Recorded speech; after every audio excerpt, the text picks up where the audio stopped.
안녕하세요. 저는 혼자서 딸아이를 키우고 있는 여자입니다. 제가 이곳에 사연을 보내게 된 이유는 저와 남편 사이에 있었던 일을 이야기하고 싶어서인데요. 앞서 제가 저를 소개했을 때 혼자서 딸을 키우고 있다는 말처럼 저는 현재 남편과 살고 있지 않습니다.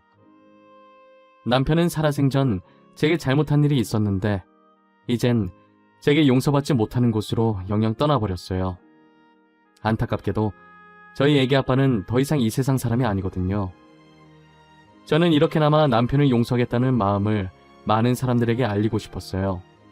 그러다 보면 정말 남편이 있는 곳까지 제 진심이 닿지 않을까 하고요. 저와 남편의 첫 만남은 그리 특별하지 않았어요. 드라마나 영화처럼 운명 같은 사랑, 그런 건 하나도 없고 현실 그 자체였어요. 저희는 같은 회사에서 같은 날 입사한 동기로 힘든 일이 있으면 같이 도와주고 서로가 서로에게 위로와 희망을 주던 관계였어요. 보통의 입사 동기들과 다를 바가 하나도 없었죠. 입사 초기엔 힘이 되는 존재가 동기밖에 없으니 남편과 저는 자주 만나 술잔을 기울였어요.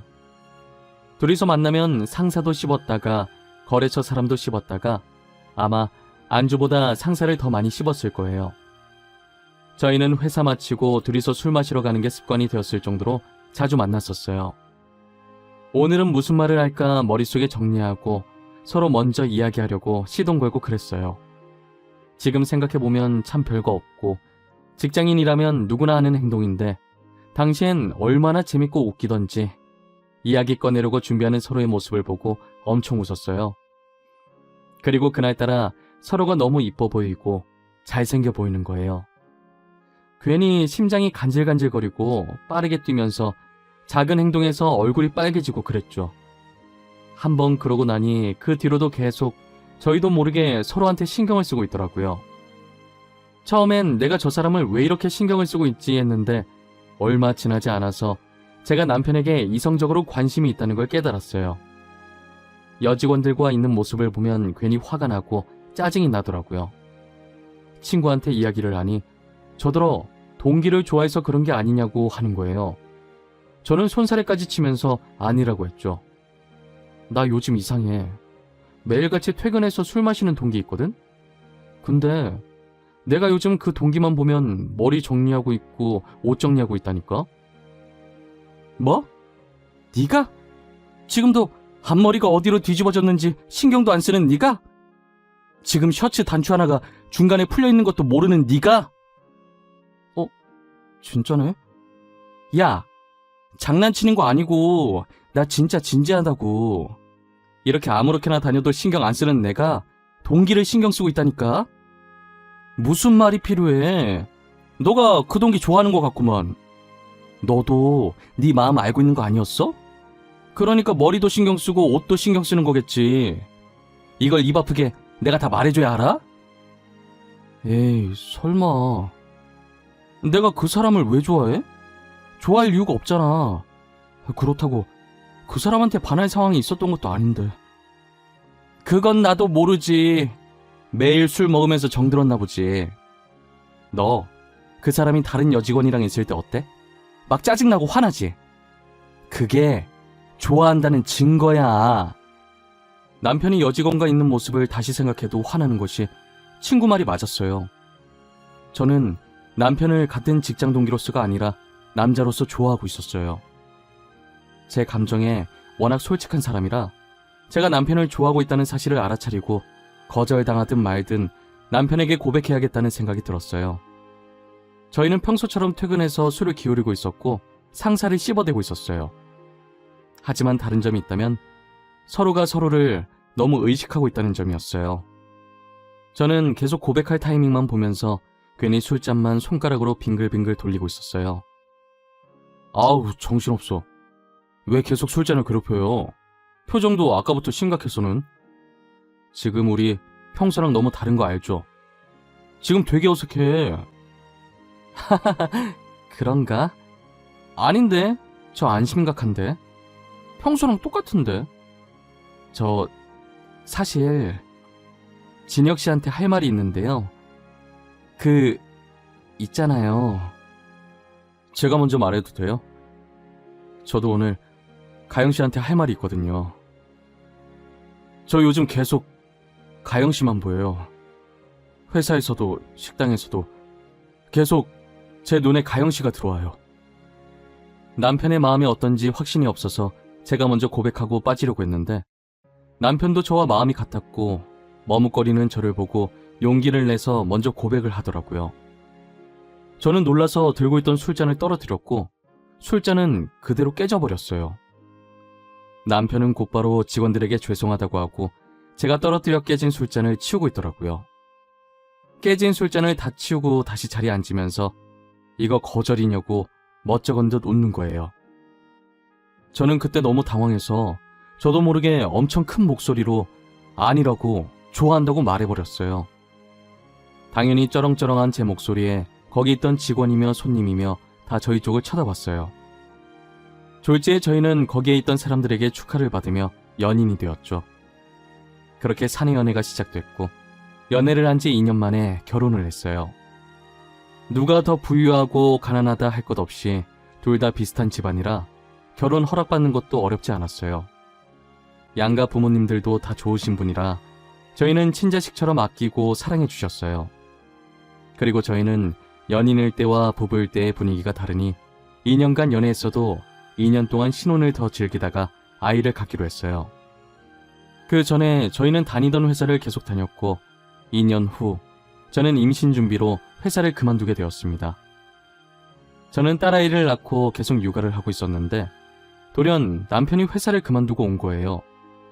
그동안 모아둔 돈이랑 퇴직금으로 사업을 시작하겠다고 하면서 말이에요.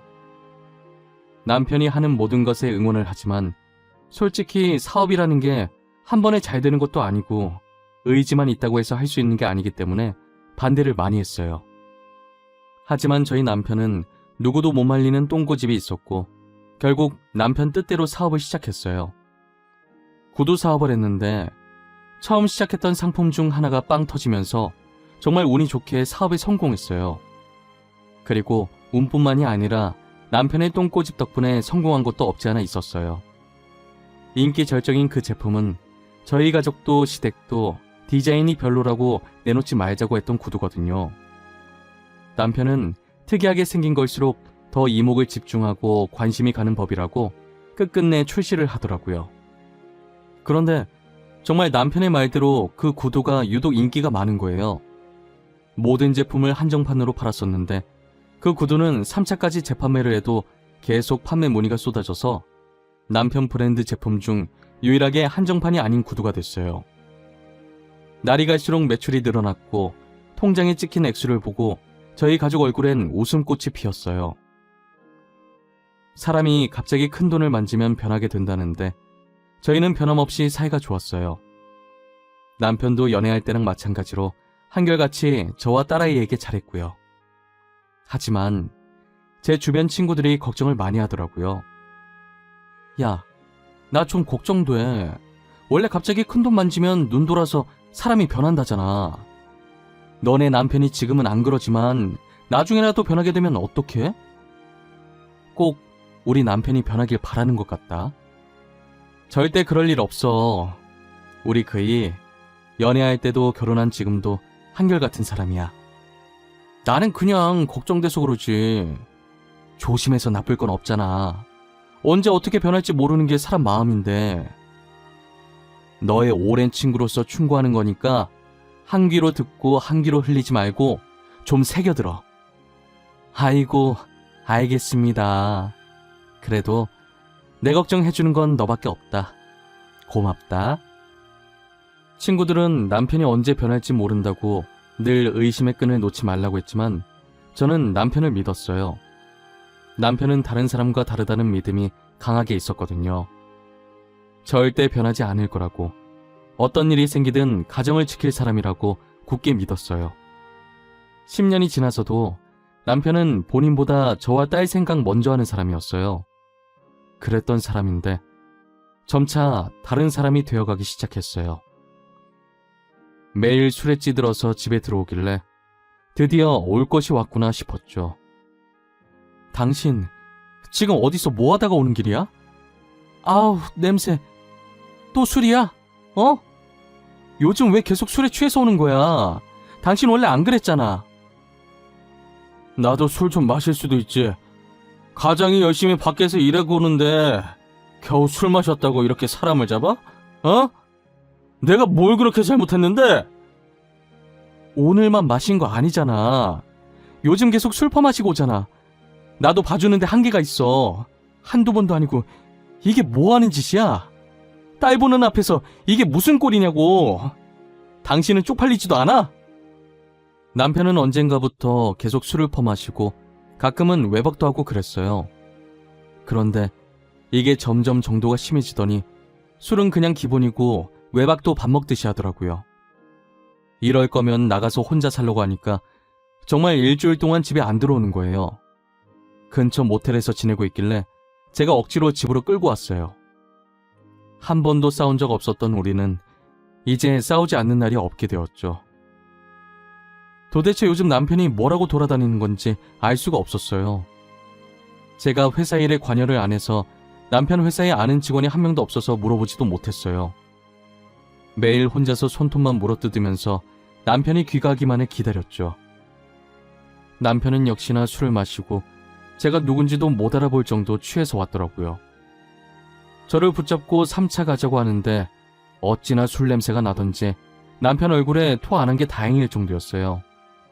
대충 남편을 침대에 눕혀놓고 옷 갈아입히는 걸 포기하고 겉옷만 벗겨서 정리했어요. 겉옷이 다 구겨져서 살짝 털었는데 종이 한 장이 떨어지더라고요.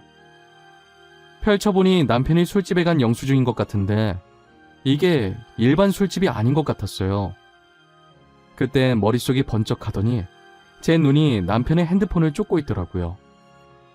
뭐가 그렇게 소중한지 남편이 휴대폰을 두 손으로 꼭 쥐고 있길래 뺏어 들었어요.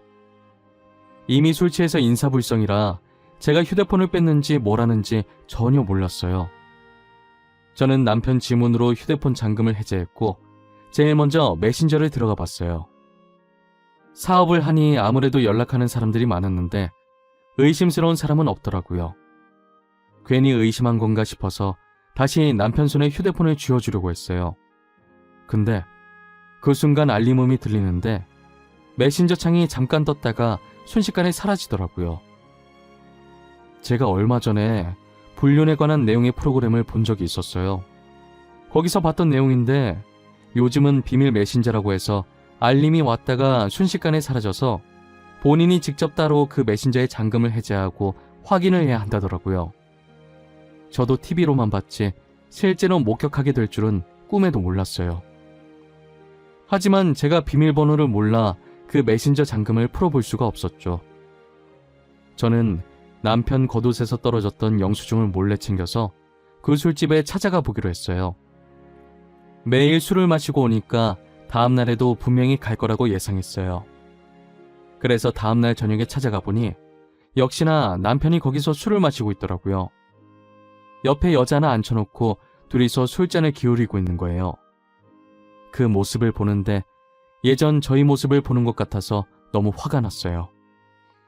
남편이 있는 자리로 가서 그대로 여자 머리채를 잡아당겼어요. 요즘 계속 술 마시고 다니더니 여기서 이러고 있었니? 어? 술집년이랑 노닥거리고 있었냐고. 하필 바람이 나도 왜 이런 술집년이야. 이 아줌마 뭐야. 다짜고짜 내 머리 왜 잡냐고. 오빠, 이 여자 뭐예요? 아닌 여자예요? 머리 좀 놔봐요. 아닌 여자? 네가 오빠라고 부른 남자 와이프다. 너 아주 잘 걸렸다. 안 그래도 스트레스 받는 일 많았는데 잘 됐네. 오늘 다 같이 죽자. 이리 와. 머리 좀 놔요. 내 머리 다 뽑히면 아줌마가 책임질 거야? 계속 이러면 나 아줌마 폭행죄로 신고할 거야. 그런 줄 알아. 내가 무서워할까봐? 니녀는 상간녀 소송에 정신적 피해 보상까지 청구할 거야. 그래, 누가 손해인지 한번 해보자고. 저는 여자의 머리채를 잡고 마구 흔들었고 제 힘이 못 이겨 여자가 휘청이다가 넘어졌어요. 다시 머리채를 잡으려고 하는데 남편이 제 앞을 막더니 저를 끌고 나가더라고요. 그렇게 집까지 왔고 저는 집에 도착하자마자 남편의 뺨을 사정없이 때렸어요. 그리고 그대로 방으로 들어왔고 남편은 다시 밖으로 나가더라고요. 혹시나 딸이 깨기라도 할까봐 화도 못 내고 베개에 얼굴을 묻은 채 소리 없는 고함을 지르고 눈물 콧물 다 흘리며 난리를 부렸어요. 이혼을 하고 싶었지만 저희 사이엔 딸이 있었기 때문에 마음대로 할 수가 없었어요. 어린 딸이 중학교도 가야 하고 아직 갈 길이 먼데 아빠 없는 아이로 만들 수 없었거든요. 아이가 상처받는 게 죽는 것보다 싫어서 저만 참으면 될 것 같았어요. 어차피 이혼 안 할 건데 남편이 뭐라든 신경을 쓰지 않기로 마음먹었어요. 그런데 엎친 데 덮친 격으로 남편 불륜 사실에 마음을 가라앉히지 못한 채 친정 아버지까지 사고로 돌아가시게 된 거예요. 제가 차를 잘 몰라서 설명을 들었지만 용어들을 몰라서 자세히 알아듣지는 못했는데 대충 저희 아버지가 신호를 기다리고 있었고 아버지가 서 있던 길 위쪽이 오르막길이었대요. 그 오르막길에 화물차 한 대가 주차되어 있었고 그 화물차에 결함이 있었는지 파킹 브레이크가 고장나 화물차가 움직이기 시작하면서 아버지를 덮친 거예요. 구급차에 실려왔을 당시엔 의식이 있었는데 병원에 도착하기 직전에 사망했다고 하더라고요. 저한테 왜 계속 이런 일이 생기는 건지 제게서 아버지를 뺏어간 하늘이 너무 원망스러웠어요. 신이라는 게 정말 존재한다면 저한테 왜 이러는 건지 따지고 싶었죠. 어머니는 이미 충격에 혼절하셨고 저라도 정신 차리고 아버지 장례식을 지켜야 했어요. 저는 남편에게 아버지 부고 소식을 전했는데 아무런 답이 없더라고요. 장례식 지내는 내내 남편의 머리카락 한 올도 보이지 않았어요. 친인척들이 남편 어디 있냐고 물을 때마다 해외 출장 가서 못 오고 있다고 대충 둘러댔어요. 가영아, 장례식 내내 곽서방이 안 보인다. 설마 곽서방 아직 안 온 거야? 에이, 설마 안 왔겠어? 잠시 화장실 갔거나 우리랑 타이밍이 안 맞았겠지. 아, 저희 남편이 해외 출장을 갔는데 올 수 없는 상황인가 봐요. 오려고 했는데 일이 잘 안 풀려서 못 간다고 미안하다고 연락 왔어요. 아무리 그래도 사위가 장인어른 장례식에 안 오는 게 말이 되나? 일이 가족만큼 중요한가? 곽서방도 참 답답하네. 아무리 사는 게 바빠도 그렇지. 저는 딱히 드릴 말씀이 없어서 멋쩍은 미소만 지었어요. 해외 출장은 개뿔. 또 그 술집에서 여자랑 술 마시고 있을 테지만요. 저는 장례식을 다 마치면 남편과 이혼을 해야겠다고 다짐했어요. 남편이 뭘 하고 다니든 딸을 생각해서 이혼만큼은 안 하려고 했는데 저희 아버지 장례식에 안 온 행동은 선을 넘었다는 생각이 들었어요. 사위라는 사람이 장인어른 마지막 가시는 길에 어떻게 안 올 수가 있나요? 도저히 참을 수 없는 짓이고 이해하고 싶지도 않은 짓이었어요. 친정에서 아버지 유품을 정리하고 늦게 집에 왔더니 남편이 안방 침대에 누워서 자고 있더라고요. 저는 갈기갈기 찢어버리고 싶은 남편 얼굴에 이혼 서류를 던졌어요. 남편은 갑작스럽게 날라온 종이에 놀라는 듯 하다가 이혼 서류라는 걸 확인하고 무덤덤하게 비어있는 부분을 작성하고 도장 찍더라고요. 저는 더 이상 말 섞고 싶은 마음도 없어서 딸아이를 데리고 친정으로 갔어요. 그렇게 저희는 합의 이혼을 하고 길다면 길고 짧다면 짧은 13년이라는 시간 동안 한 집에서 함께 해왔던 결혼 생활을 끝마쳤어요. 막상 이혼을 하고 나니 속이 시원하고 자유를 되찾은 것 같았어요. 제가 무엇을 하고 다니든 더 이상 제 일에 관여할 사람도 없었고 저도 스트레스 받으면서까지 누군가를 신경 쓰고 참견할 일이 없었죠. 저는 남편에게 받은 위자료와 그동안 제가 모아왔던 돈으로 조그만 카페를 하나 차렸어요. 행복했고 아팠던 지난 과거들은 모두 잊고 딸과 함께 만들어갈 미래를 위해 새 출발을 준비했어요. 매출이 엄청난 편은 아니었지만 적지 않은 건 아니라서 즐겁게 하고 있었어요. 딸은 나이에 비해 철이 빨리 든 건지 아빠 이야기하면 제가 속상해할까봐 아빠 얘기는 단 한 번도 하지 않았고 말썽도 안 피우고 씩씩하게 잘 지내주었어요. 혹시나 딸이 아빠 만나고 싶다고 하면 말릴 생각은 없어요. 딸을 세상에서 태어나게 해준 사람인데 제가 어떻게 연을 끊으라고 하겠어요. 딸은 남편을 만나도 저만 남편이랑 안 마주치면 되는 거죠. 그렇게 혼자서 딸을 키운 지 4년이 흘렀고 저는 이혼 후 남편의 소식을 듣지 않았어요. 아마 못 들었다는 표현이 더 정확하겠지만 저한테 들어온 소식이 하나도 없었어요. 저는 평상시처럼 카페 오픈 준비를 하는데 예전에 남편과 같이 다녔던 회사 직원한테 연락이 온 거예요. 간만에 온 연락이라 무슨 일인가 싶어서 메신저를 확인해봤더니 부고장이더라고요. 부모님 중에 돌아가신 건가 하고 고인 이름을 확인하는데 저희 남편 이름인 거예요. 저는 바로 문자를 준 직원에게 전화를 걸었어요. 과장님, 방금 보내주신 문자 뭐예요? 이거 저희 애기 아빠 이름 아니에요? 고인 이름 적는 칸에 애기 아빠 이름이 왜? 가영씨, 놀라지 말고 들어. 오늘 새벽에 진혁씨 사망했대. 암으로. 나도 가영씨랑 진혁씨 이혼한 거 알고 보낼까 말까 고민 많이 했는데 안 보내는 건 예의가 아닐 것 같아서. 아, 네. 그러셨구나. 잘하셨어요. 보내주셔서 감사해요.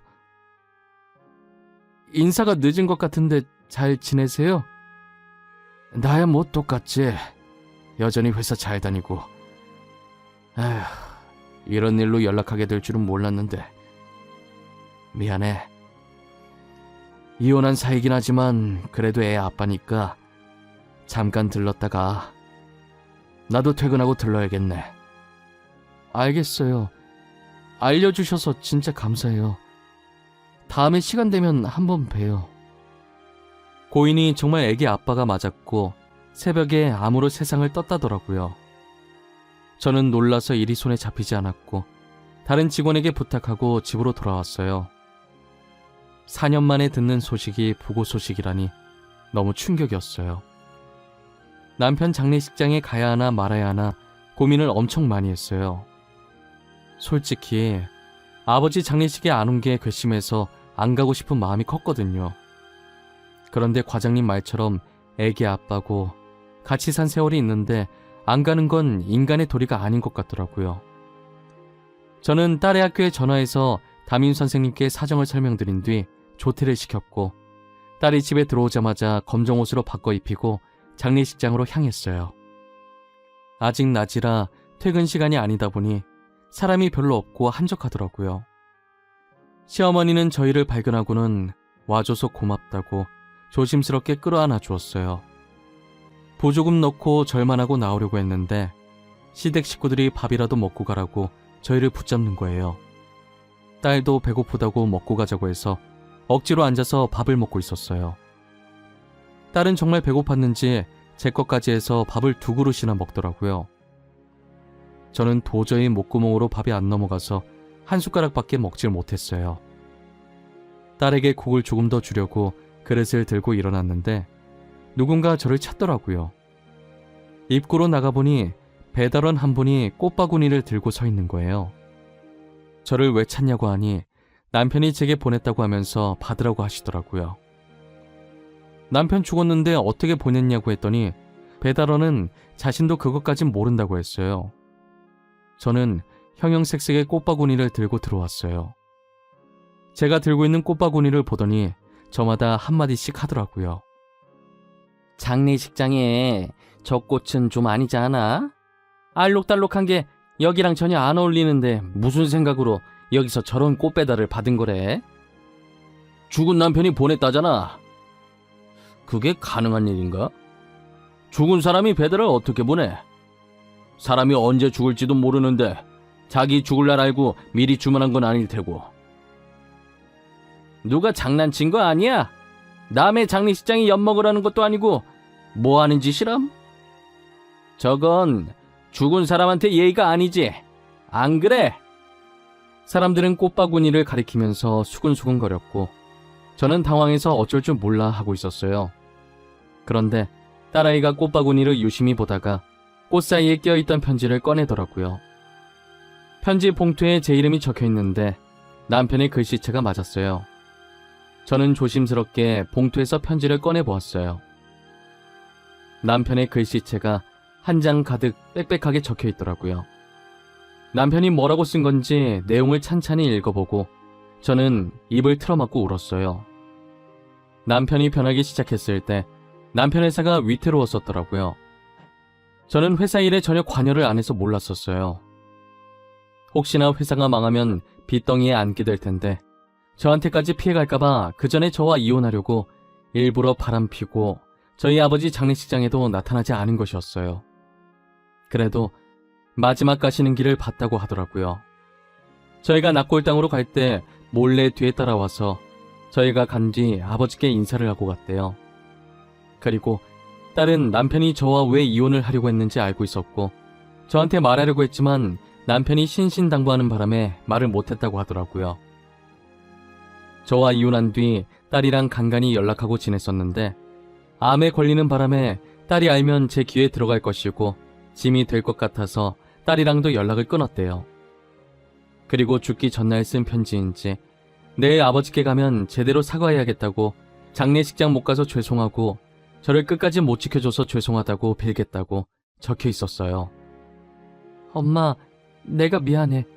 아빠가 말하지 말라고 부탁하셔서 처음이자 마지막 부탁이라고 하시는데 거절할 수가 없었어. 정말 미안해. 아빠가 엄마랑 나 정말 많이 좋아했어. 아니야, 잘한 거야. 아빠가 부탁한 건 들어줘야지. 우리 딸 잘했어. 이렇게 된 거 너 탓 아니니까 너무 신경 쓰지 마. 알겠지? 엄마, 진짜 미안해. 그러니까 아빠 너무 미워하지 마. 알겠지? 아빠 아픈 건 나도 몰랐어. 아빠 아픈 거 알았으면 엄마한테 다 말했을 거야. 그것도 아빠 뜻인 거야. 엄마가 미안해. 우리 딸 그동안 힘들었겠다. 그동안 아빠 이야기 하고 싶었을 텐데. 저와 딸은 부둥켜 안고 엉엉 울었고 거기에 있던 시댁 식구들과 조문객들도 저희 얘기를 듣고 같이 울어주셨어요. 저는 직원한테 며칠간 자리 비운다고 연락을 했고 남편 마지막 가는 길까지 다 지켜봤어요. 납골당 가서도 울면서 잘 지내라고 다음에 웃으면서 다시 만나자고 했죠. 남편이 힘들었던 걸 왜 그동안 몰랐을까? 내가 조금이라도 관심을 가졌다면 알았을 텐데 무심했던 건 남편이 아니라 저였다면서 자책을 했어요. 장례식이 끝나고 몇 날 며칠을 방구석에 박혀서 울었던 것 같아요. 딸을 위해서 정신 차려야 한다는 생각은 드는데 몸이 따라주지 않았어요. 밥상을 차리면서도 울고 밥을 먹으면서도 울고 하루하루를 눈물로 살아갔어요. 남편의 유품을 정리하러 남편 집에 갔는데 저희가 살던 집 그대로 살고 있더라고요. 저희가 연애하던 시절 착용했던 커플 아이템부터 저희 딸이 아기 때 입었던 옷까지 남편은 전부 보관하고 있었어요. 저희 추억이 가득한 물품을 보고 또 얼마나 울었는지 몰라요. 저도 남편처럼 버리지 않고 가져가야겠다는 생각에 따로 빼놨었어요. 치우고 보니 옆에 다른 상자도 하나 더 들어있더라고요. A4 크기의 되게 얇고 작은 상자라 뭐가 들어있을지 예상도 안 됐어요. 조심스럽게 열어봤는데 집문서 하나가 나오는 거예요. 아마도 이 집 집문서인 것 같았는데 분명 부도됐으면 집도 같이 날아갔을 텐데 어떻게 여기에서 계속 살고 있는지 의문이 들긴 했었어요. 그래서 집문서를 자세히 봤는데 이 집이 저희 딸 명의로 되어 있더라고요. 아무래도 남편이 부도되기 전에 딸의 이름으로 명의를 이전한 것 같았어요. 이미 저와 이혼했고 딸은 제가 데리고 와서 양육권도 제 쪽에 있으니 남편 회사가 부도 처리되어도 서류상 남남이라 저희 쪽엔 영향이 가지 않았거든요. 집문서 제일 뒷장에 포스트잇이 하나 있었는데 글자를 보니 이것도 남편 글씨였어요. 줄 수 있는 게 이것밖에 없어서 미안하다는 내용이었죠. 저는 무슨 일이 있어도 절대 이 집을 팔지 않기로 했어요. 그리고 살고 있던 집을 처분하고 딸과 같이 다시 이 집에 들어와서 살았어요. 남편의 물건도 치우지 않고 따로 한 곳에 모아뒀고요. 딸도 다시 이 집에 들어오게 되니 엄청 좋아하더라고요. 새 가족의 추억이 담긴 집이라고 하면서요. 다시 이 집에 들어온 게 그렇게 좋아? 전에 살던 집이 더 넓지 않아? 넓고 좁은 건 상관없어. 난 이 집이 좋아. 아빠랑 같이 살았던 곳이잖아. 아빠랑 같이 있는 기분이야. 나는 절대 이사 안 할 거야. 결혼해서도 여기 살 거야. 네가 결혼해서 여기 살면 나는 어디서 살라는 말이야? 엄마 내쫓으려고? 아니, 엄마도 같이 살면 되지. 난 엄마 모시고 사는 남편 만날 거거든. 이 집에서 엄마랑 나랑 남편이랑 셋이서 살 거야. 무조건. 딸은 여기로 이사 온 뒤로 웃음이 더 많아졌어요. 저도 마찬가지고요. 남편이 아직 결혼 사진을 안 찍었길래 더 예쁜 액자에 넣어서 거실에 있는 협탁 위에 올려놨어요. 재산 분할하는데 남편 사망보험금도 제 앞으로 되어 있는 걸 발견했어요. 저는 남편 보험금을 따로 통장을 만들어서 보관 중이에요. 남편이 나중에 딸 결혼할 때 쓰길 바랄 것 같아서 건들지 않고 있어요. 저는 지금 딸과 소중한 추억을 쌓으면서 열심히 살고 있어요. 매일은 아니라도 일주일에 한 번씩 남편 납골당에 찾아가 한 주 동안 있었던 일을 말해줘요. 선선한 바람이 들어올 때마다 남편이 듣고 있을 것 같은 느낌이 들곤 하죠. 언젠간 남편을 다시 만나는 그날만 손꼽아 기다리고 있어요. 다시 만나게 되면 살면서 행복했다고, 모든 것을 용서했다고 말해주고 싶어요. 제 긴 이야기는 여기서 끝내보려고 합니다. 여러분들도 사랑하는 사람이 있다면 지금 이 순간 뜨겁게 사랑하시길 바랄게요.